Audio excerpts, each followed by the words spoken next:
Tardes, el día de hoy vamos a ver la poesía lírica.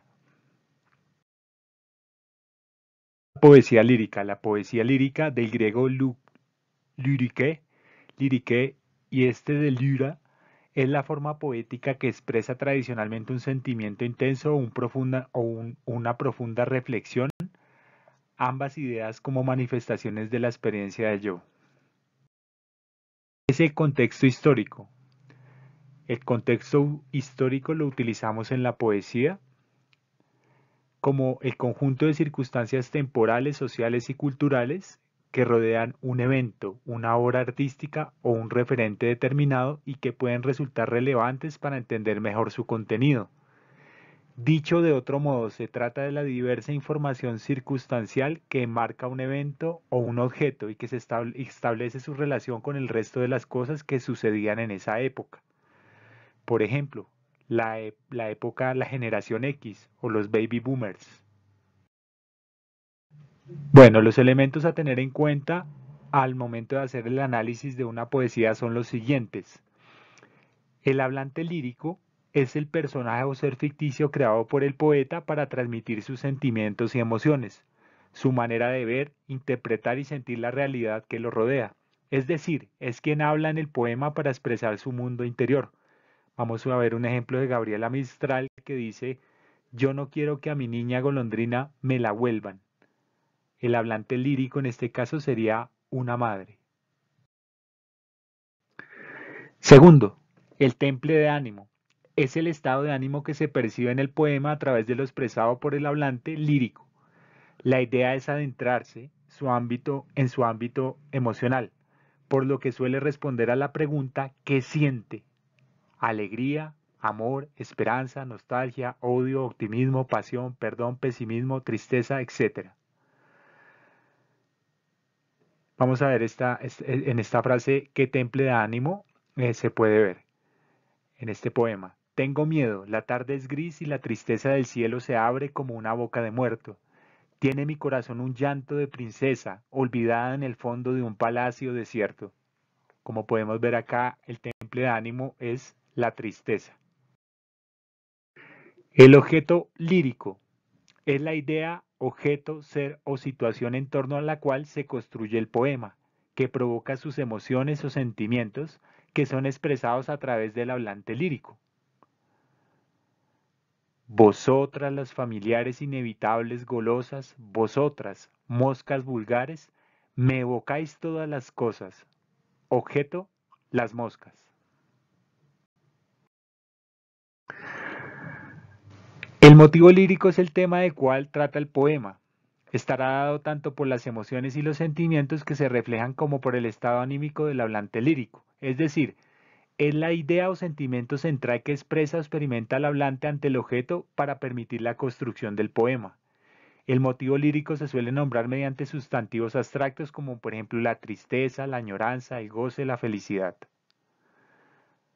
Vamos a ver un ejemplo. Por una mirada a un mundo, por una sonrisa, un cielo, por un beso. Yo no sé qué te daría por un beso. El motivo lírico en este poema es evidentemente el amor. Bueno, ahora vamos a analizar el poema desde su parte estructural.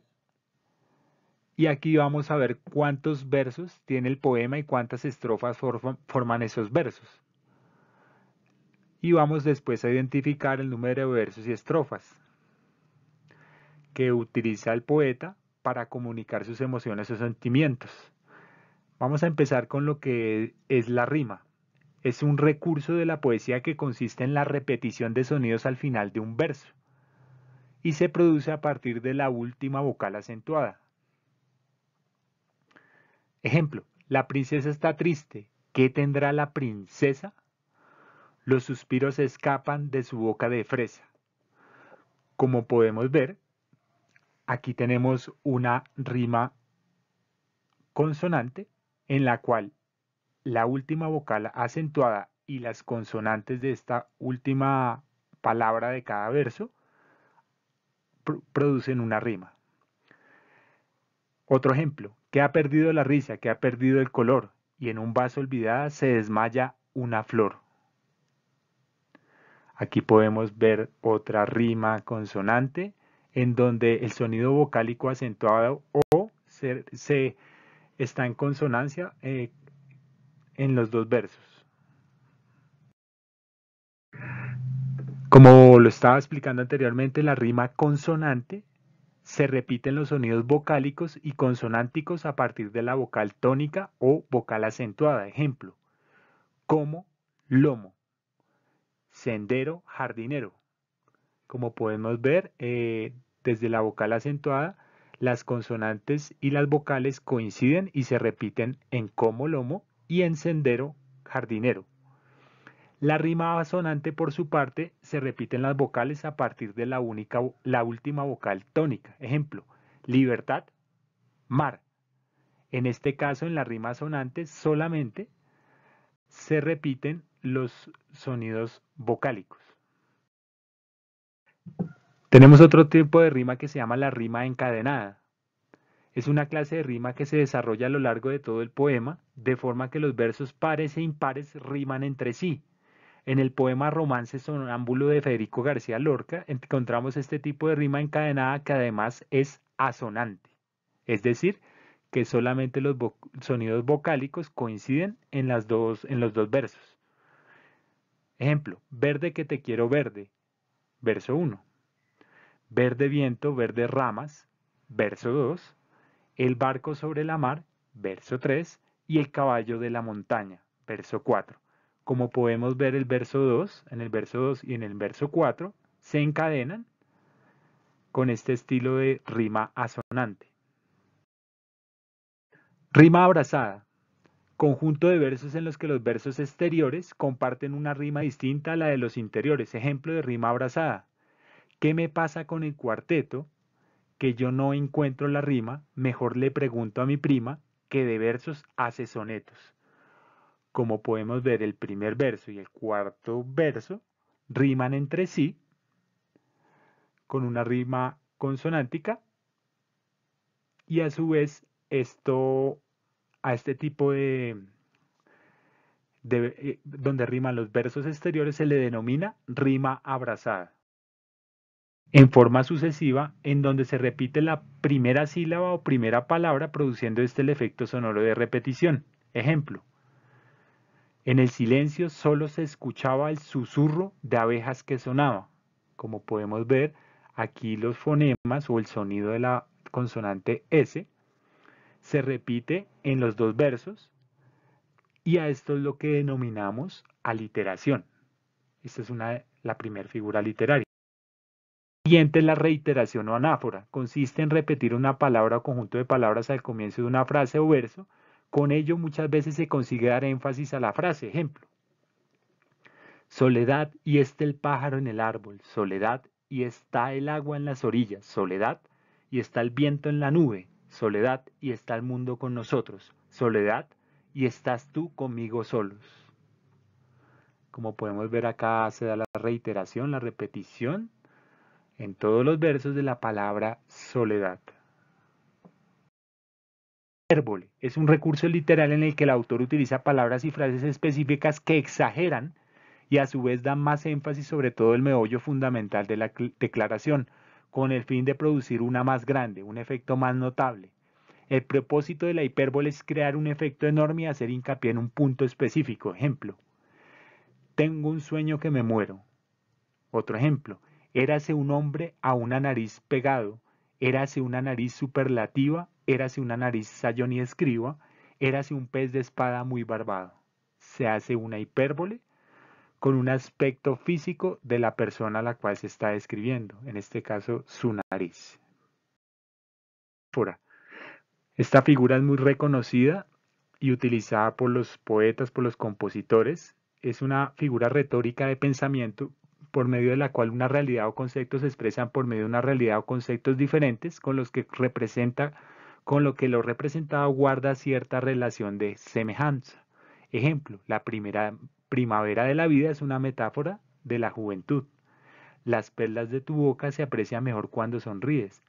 La metáfora con los dientes, ¿no? Perlas hace una alusión metafórica a los dientes. Personificación. Se refiere a la práctica de fijar los rasgos y características humanas a objetos inanimados, fenómenos y animales, es decir, darles una cualidad que nosotros tenemos y ellos no necesariamente. Por ejemplo, las estrellas nos sonríen desde la distancia. La escuela estaba triste sin niños jugando en el patio. Se le dan rasgos